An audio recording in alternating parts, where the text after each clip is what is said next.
Listen up. We are here on the Construction Mentor podcast. My name is Ike. I am your host. You can go check me out on YouTube, Spotify, Apple Podcasts. That's where you can find this podcast. And you can also find me on Instagram, TikTok, and YouTube, pretty much any major platform. What are we here to do? We're here to promote the construction industry as a viable path of affluence. What does that mean? That means that it's the best industry, or the industry that will give you the best chance at living the lifestyle and the dream that you see for yourself. And if you're already in the industry, we want to give you the mentorship to take your career to the next level. So I usually have people on, either I share, what I want to share or what I want to touch on in the construction industry and try to educate people and help people and lift them up, or I bring in people that are in construction in one capacity or another, trades, field, entrepreneurs, whatever. Today I have a different kind of guest. His name is Mike Kirby, and he is at the other end of the spectrum. He is entering the construction industry, and he was able to do that because we'll get into his story and how he kind of bounced around before he landed on wanting to pursue a career in the construction industry. But he had to get an education. He had to get an affordable education and a fast one so that he could go on with his life and start his career and go up to the next level. And he was able to do that by taking the course that I created on CourseCareers, which is in construction project management. And it goes over all kinds of things from construction administration and leadership skills to contracts and all the different things, schedule building, all the different things that you need to know as a construction project manager, including how to coordinate between 14 trades. So you can go find that course on Instagram, TikTok, YouTube. The link is in my bio, or you can go to constructionmentor.org, and there's a link there that can connect you right to that course. So with that, I'd like to introduce Mike Kirby. Mike, how are you doing today? Yeah, good. What's up, Ike? Thanks for having me. So, Mike, tell me, what was it about construction? I want to know what it was about construction, and then we'll back it up into your background and where you came from. But what was it about construction that made you think, you know what, I got to pivot? That's the career that I want to pursue. Yes, I mean definitely.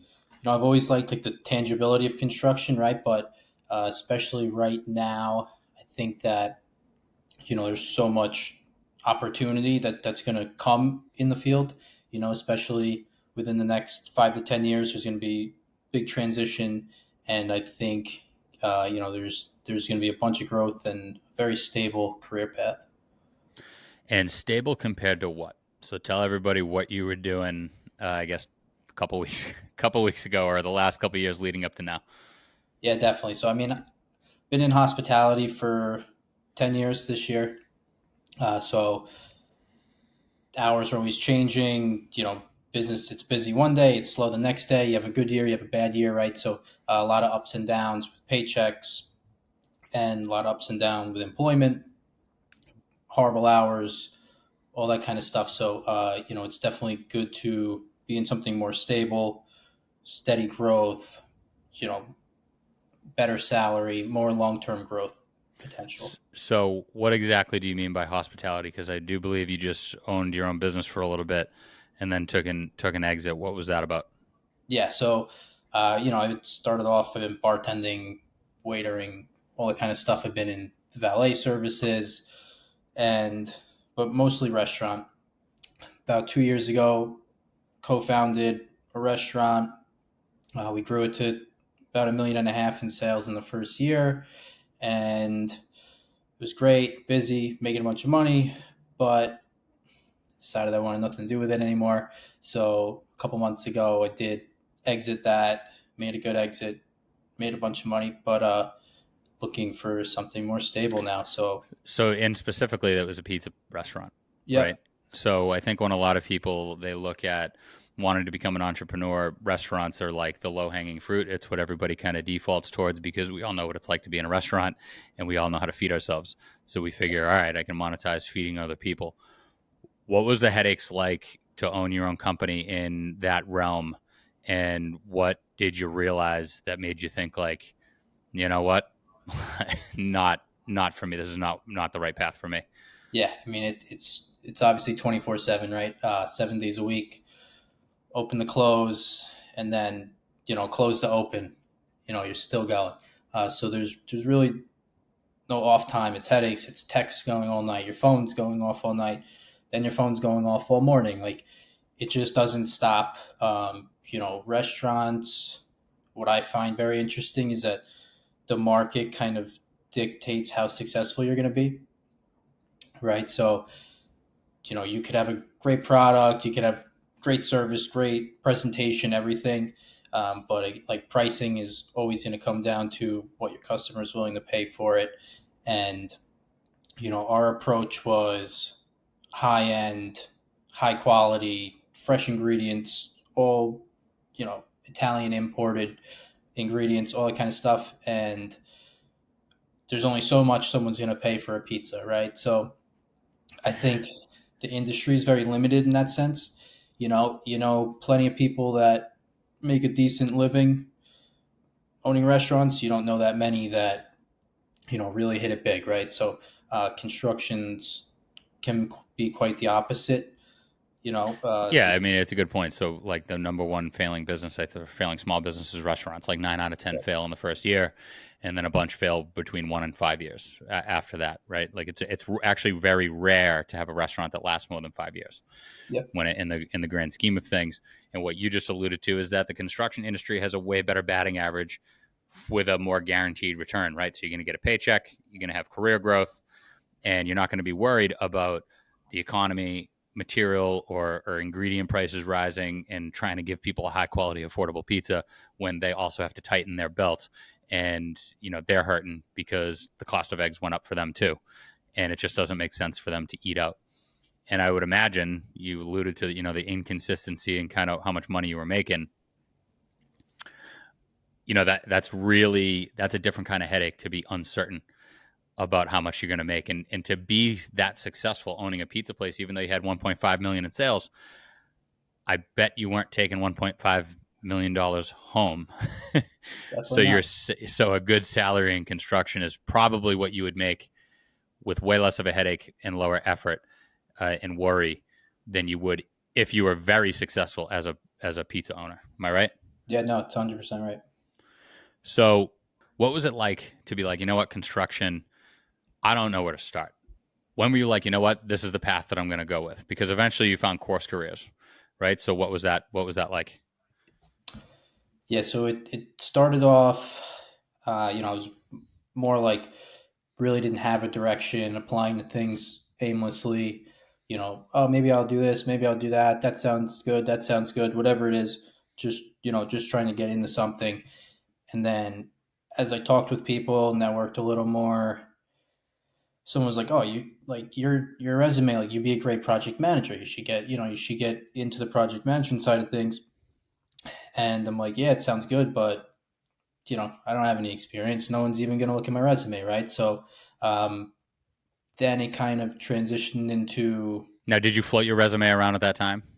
I did. So I started applying to project management positions, entry level. Didn't hear a single thing back from anyone. Did that for about 3 weeks, and it just wasn't getting anywhere. So I took to the internet, took to LinkedIn and Instagram and stuff, and started doing some research, and that's how I stumbled upon the course. Nice. And then what was it like once you got in the course? Did it meet expectations? Because you had a little bit of exposure to construction, right? Like, I wouldn't say that you were well versed, but you had been on a job site before. When you got in the course, was it like, holy crap, I didn't realize that this was, the industry entailed all of this stuff? Like, how much of that was a surprise and how valuable was it?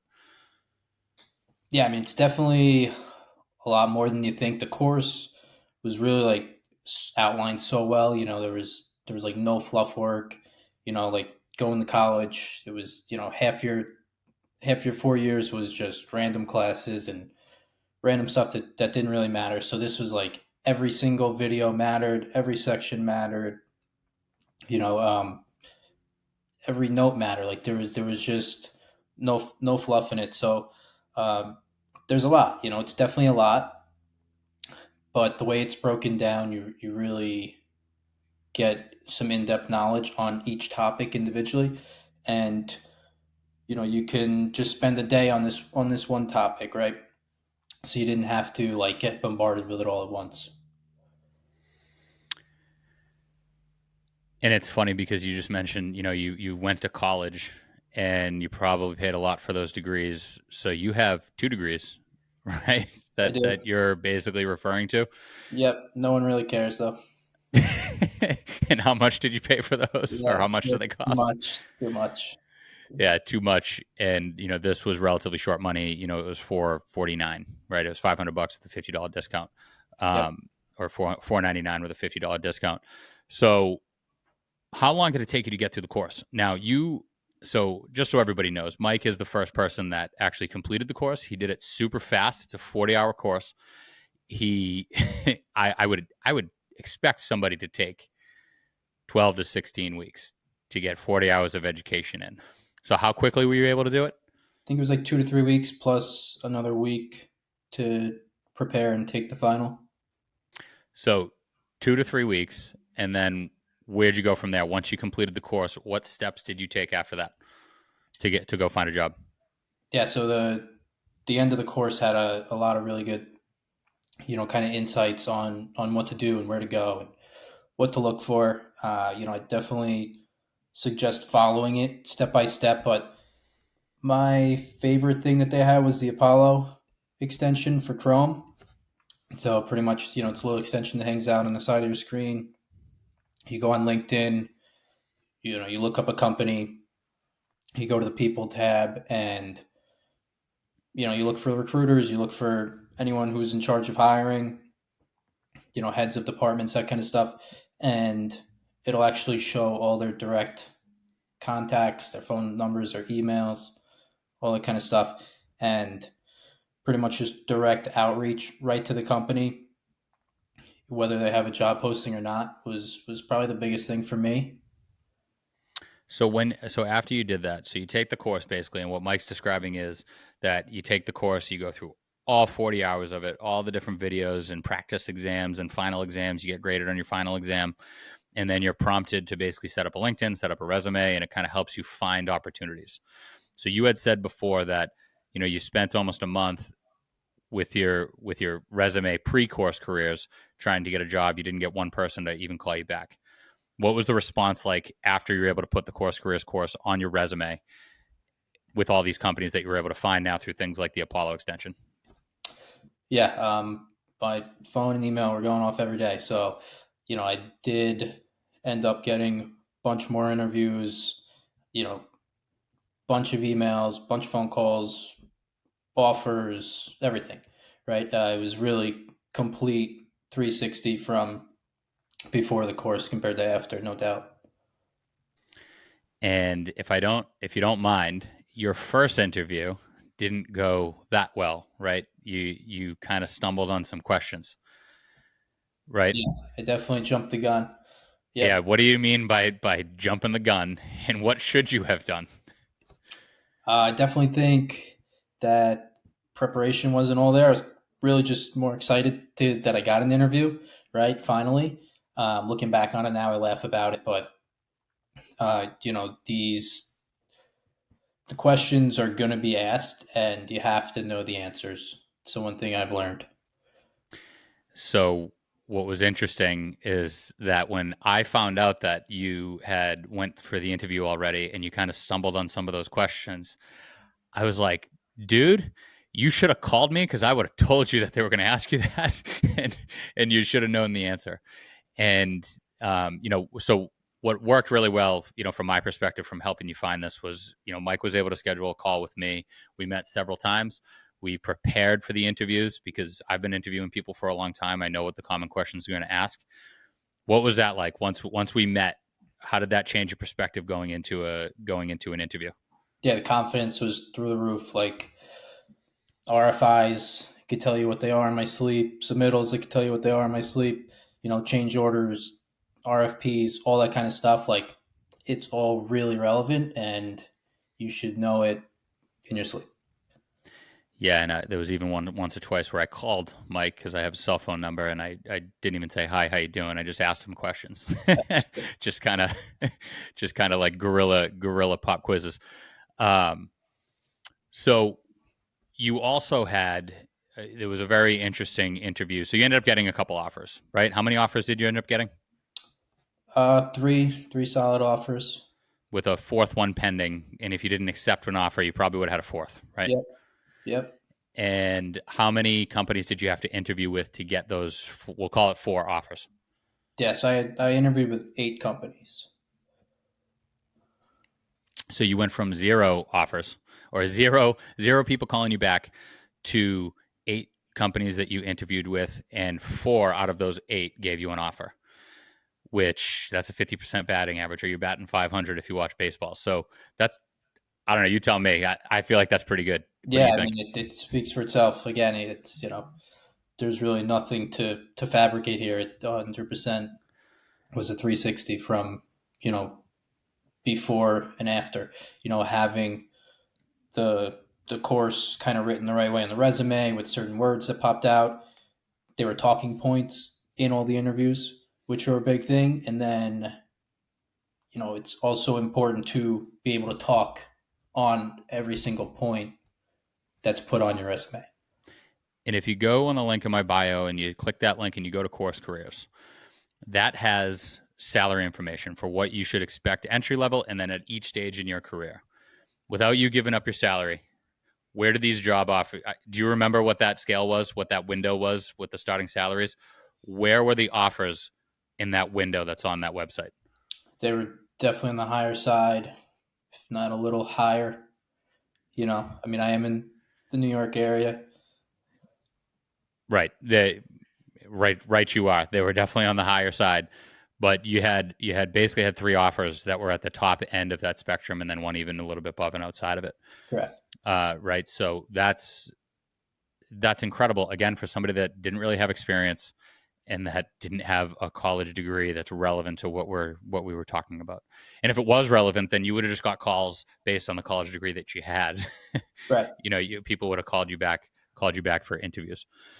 So that's awesome, man. So what, without you giving up your personal, information in your gig, what kind of company did you end up at, and what's the job that you're going to be doing? What are some of the things that you're going to be up to?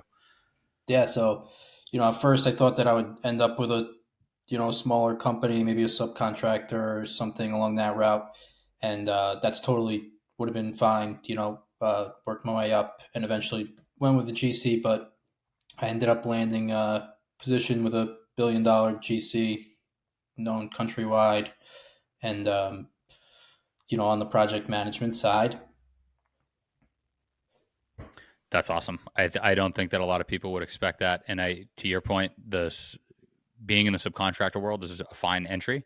The barrier of entry is lower, and I think that's where a lot of people that are going to find entrances into the industry that's where the rubber is going to meet the road for them. That's how I started, and there's nothing wrong with that. But it's great that you were able to land at a company like that, because once those things are on your resume and you do a year, 2 years, 3 years, I mean, you're going to be able to go wherever you want to go. Getting that experience in your resume is really what's going to give you that freedom. So before we wrap up here, here's the $1 million question, or the $100,000 question. Would you recommend Course Careers to somebody else that's looking to start a career in construction, and why do you feel the way you feel? Yeah, definitely. I mean, I definitely think that price point's great. It's very affordable. It's self-paced, which is great. And the content of the course is, you know, exactly what, you'd be asked in interviews. Yeah, and what's funny is, you would expect people and I'm just telling you this, and you don't have this perspective yet, but you're going to get it. You would expect people with college degrees in construction management or construction related degrees would know all of these things, and they don't. If I put it in the course, I've never had a college grad actually show up on day one and know any of the things that I put in that course, which is very interesting to me. Yeah. So I'll have to bring you back in a year or two and get your perspective on that in comparison to other people. So, Mike, I appreciate you coming on. I hate putting you on the spot like this, but it's a different perspective that I think a lot of people need to hear, because a lot of people want to get in the industry. I get DMs every day. I get messages every day. Even if they're already in the industry, just about getting out of the field, maybe and into a project management position, or maybe they're doing something else in the office, and they're like, "Man, I want to go from administration into actually running projects." So I think it's impactful that you were able to get a job. You were able to get four job offers, basically out of 8 interviews. That's such a good and high batting average, and you were able to get it at the top and even above the salary spectrum that I had laid out there for everybody. Yeah. To set their expectations. So. And I mean, I really had no edge. It's again, really no industry experience. Like, just like everyone else taking the course. So if I could do it, I definitely think that everyone can do it, and you just gotta keep the faith and just keep pushing. Patience, right? We talked about patience a few times, Yeah. and it's funny because you wouldn't think, when Mike was getting all these job offers, you'd think it sounded easy. He was just going for interviews, but there's a couple days between you hearing back from people, and it's your life and it's your career that you're trying to start. And on the other end, people got a million things to do, and they already have a day job at a construction company, and sometimes it takes them a couple days to get back to you and go to the second interview and those things. So it can feel like a year, or years are passing in between you hearing back from them.